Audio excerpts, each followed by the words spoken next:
हरे कृष्ण कृष्ण कृष्ण हरे। प्राय मनुष्य जो सांसारिक भोगों में जो ज़्यादा आनंद प्राप्त करने वाला है, स्वर्ग प्राप्त करने वाला है, उसके प्रति व्यक्ति ज़्यादा आसक्त होता है और उसमें ही उसको ज़्यादा संसार की देखिए प्रायः लोग ऐसे साधु संतों के पास ही ज़्यादा जाते हैं जो कुछ प्रदान करते हैं, जो निरोगी बनाते हैं, जो कहते हैं महाराज मेरे बच्चे की नौकरी लग जाए, मेरा धंधा चल जाए, मेरा तो प्रायः इसी पे ही लोग ज़्यादा निर्भर हैं सांसारिक भोगों में। तो भगवान श्री कृष्ण इसलिए बोलते हैं कि जो अल्पज्ञानी हैं वो वेदों के अलंकारिक जो मीठे मीठे शब्द हैं उनके प्रति अत्यधिक आसक्त रहते हैं। जो स्वर्ग की प्राप्ति कराने वाले, अच्छे जन्म, शक्ति इत्यादि प्राप्त करने वाले, विविध सकाम कर्म करने की संतति, इंद्रिय तृप्ति, ऐश्वर्य, जीवन की अभिलाषा, प्राय इसी में तो लोग लग रहे हैं। इसी में ही देखिए कोई किसी वृद्धा लोगों की सेवा करने में, कोई किसी में, क्योंकि उनको भोग चाहिए, ऐश्वर्य चाहिए, कैसे उनको प्रसिद्धि मिले, कैसे उनके पास धन आए, कैसे क्या, इसके प्रति लोग तरह तरह के अपने अपने वो अपनाते हैं। कोई कुछ कर रहा है, कोई कुछ करता है, लेकिन भगवान श्री कृष्ण कहते हैं भोगेश्व प्रसक्ता नाम तपाय चेतसाम व्यवसात्मका बुद्धि समाधो न विद्यते।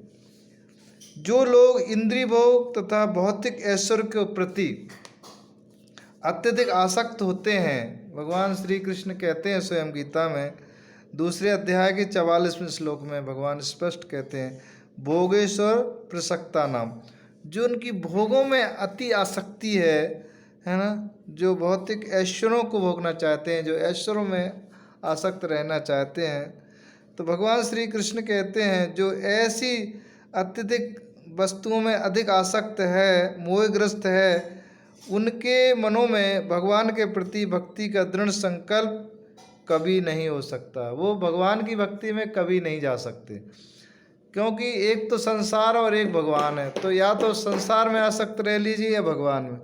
अगर वास्तव में किसी को भगवान में आसक्ति चाहिए, कृष्ण में प्रेम चाहिए, कृष्ण की सेवा चाहिए, तो इन सारे जो आडंबर हैं इनसे दूर भाग के केवल भगवान की भक्ति करना पड़ेगी। वो जो यानी आडंबरों में है, ऐश्वर्य में है, धन में है, जगत में प्रतिष्ठा चाहता है, सम्मान चाहता है, तो वो भगवान श्री कृष्ण की भक्ति कदापि नहीं कर सकता है।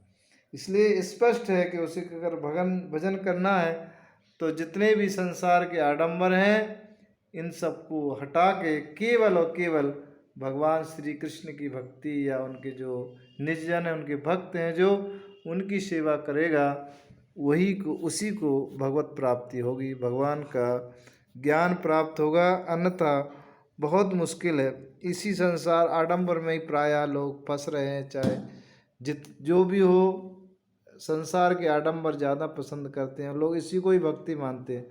तो इस भक्ति से संसारी ऐश्वर्य मिल जाएगा, संसारी भोग मिल जाएगा, संसारी जो चाहोगे सब कुछ मिलेगा, लेकिन भगवान कृष्ण से वंचित रह जाओगे। इसलिए अगर भगवान की भक्ति, भगवान की कथा के द्वारा लोग ये सब प्राप्त कर रहे हैं लेकिन भगवान को प्राप्त नहीं कर रहे हैं, ये बहुत बड़ा दुर्भाग्य है।